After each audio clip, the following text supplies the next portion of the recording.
Evil Dead Burn is the sixth entry in the Evil Dead series of horror movies, focusing on the mischievous demons known as the Deadites. This time, family trauma is the focus, as Alice is forced into a life and death situation while staying with her in-laws, who are mourning the death of her ex-husband.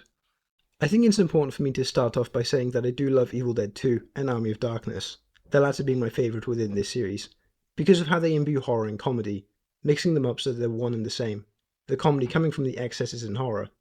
Admittedly, I've been out of the loop with this recent generation of much more gory Evil Deads, making this my introduction to this side of the series. This movie has been touted as having pitch-black humour, but I just didn't really see it.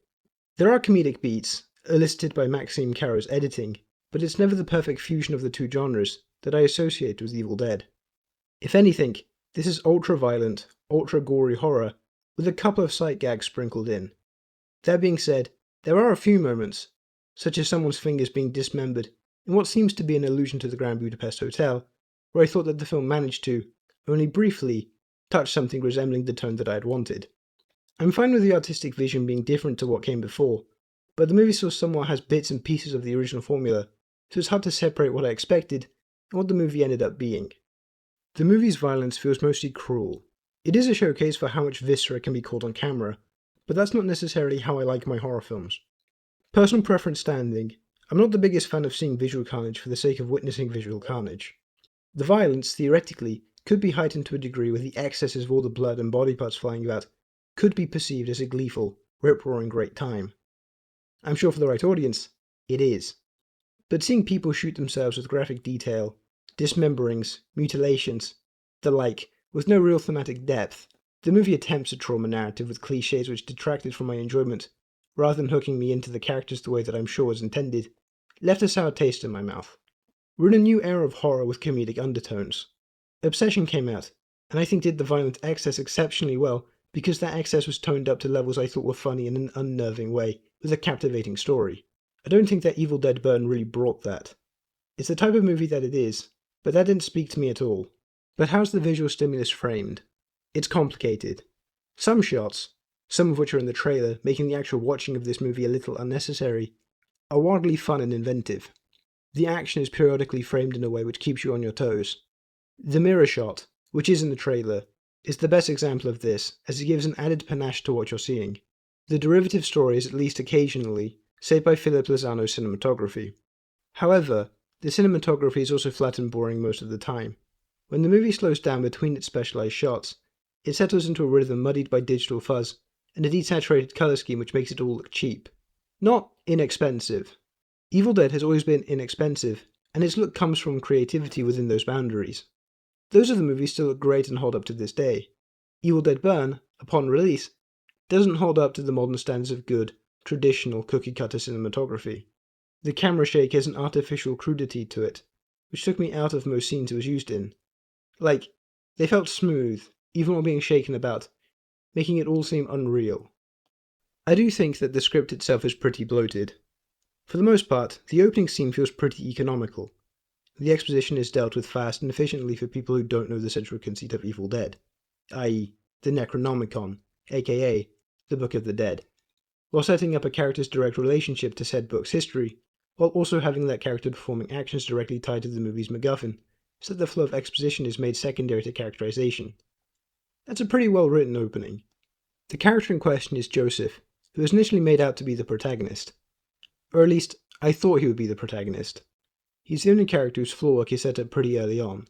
He can't finish what he started, and this directly plays into how he behaves during the action scenes, unable to really do much but stand by and watch. This is the best of the script, because it's lean. A slasher horror film should be tight, and the beginning prepares the audience of such a movie. This thing is closer to 2 hours, rather than a neat 90 minutes. The time drags on. Because there's not much of an interesting story, those 2 hours are sluggishly pushed forward by gross-out violence. There's even a moment early on, the movie's second scene if I remember correctly, focused on two characters with little relevance to the plot whose steps lead to nothing. It sets up the threat of the Deadites, and the new gimmick of this movie, fire, but the significant usage of heightened violence has the effect of reducing the novelty when the main characters are forced into danger. This script is afflicted by an unfortunate case of bloat. Thing is, Joseph is not the protagonist. Instead, the movie's lead is Alice, played by Suhila Yakub. Now, given the rather generic nature of the script, she isn't given a lot to do, except be flung around, scream, and then kick ass. If you've seen a slasher before, you've seen this type of final girl. Luckily, Yakub has a sufficiently intense screen presence here, which gives the violence sufficient stakes until the extended runtime begins to take hold and wear out its welcome. Her physicality in the action beats is much needed to elevate the character. Her character is made out by the script to be especially deep, but it comes short of accomplishing much. More on specifics in the spoiler section. Yakub's face is able to convey the character's shallow internal conflict, providing the diegesis with a verisimilitude, making her emotional landscape seem more important than they end up being. Maybe the gory, cruel, newer generation of Evil Dead just isn't for me, but those are my thoughts on why I happen to quite dislike this movie. Evil Dead Burn. 1.5 stars. And now it's time for spoilers. This isn't a substitute for watching the film, so I suggest watching it first, before continuing. Now, what I want to bring up first is the fact that this is a movie that thinks it's about something, specifically toxic and abusive relationships. The darker, otherwise concealed abusive tendencies of William arise in a way which I thought was jarring and incongruent, only emphasizing how cheap this movie looked. I didn't like the usage of flashbacks. They're sort of jammed in the second act of the movie, and the way they're lit is overexposed. It's incongruous on a narrative level with the rest of the film, as they abruptly get brought up, as if shoehorned into the empty-headed violence which would otherwise be the draw for this movie. And the look of these flashbacks, overexposed and made overly blue in post, feels that much cheaper. It feels like something from the 2000s, in a non-complimentary manner. Moreover, the performance from George Puller in these sequences, with what I perceive to be muddied sound mixing, is too cartoonishly cliché. I'm not expecting Shakespeare from Evil Dead, but this movie puts it all directly in your face. It's trying to elevate the goofiness of Evil Dead, and I don't think it does. And, in what is clearly an attempt at a poetic turn, abusive ex-husband William returns, so that Alice can kill him once and for all. This return is constantly foreshadowed across the runtime, but it still feels tacked onto the narrative, like the flashbacks. The way I see it, the movie ends and the memory of William is practically put to rest as the entire family is all chopped up and burning. There is an amount of thematic closure, which is all this movie really needed. But to make the thematic point more opaque, the movie brings him back to be a post-third act fight scene threat. An ending after an ending. A hat on a hat. This wouldn't be atrocious if the rest of the runtime were more concise. Instead, this additional layer of conflict pushes the runtime closer to 2 hours than a concept like this can sustain.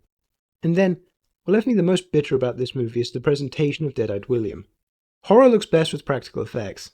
The digital sheen this movie has lessens the movie's impact, and looks boring. So, in the final movement, Dead-Eyed William is made of CGI, lacking practical effects, and instead consisting of mostly digital fuzz. It looks wrong. I'm sure this character could have more presence, but as it stands, he's horrendous to look at. Truly horrifying, but I'm going to assume not in the way the filmmakers intended. I will say that the matriarch's arc is interesting. Her gradual turning towards the side of the Deadites before even being converted, although horrendously telegraphed in a funeral sequence all the way back in Act 1. This movie does weaponize Chekhov's gun a hell of a lot, so it's excusable here. It's the part of this movie which had me the most hooked. She's got the most internal conflict as she wanted to keep the family whole, first through survival, and then through going down the path of the Deadites. Her makeout with her Deadite-infested husband is where I thought the movie managed to pair the horror and comedy pretty well. The grotesquerie of the makeout, especially considering the Deadite has shot his head 3 times over, which is made physical by pretty gross and gnarly practical effects, and the final line, along the lines of, "We haven't kissed that well in years," is the moment where I thought this movie had fully found its stride. It's a moment where the violence is sidelined for something more actively subtly horrific. It's an amount of goofy, and I like that about this scene. The rest of the goofier moments took me out of the scares, but this is the only scene apart from the finger dismemberment where I thought that the two genres are able to reach a point of synthesis. Well, that's all. Keep on watching movies and form your own opinions. See you in the next one.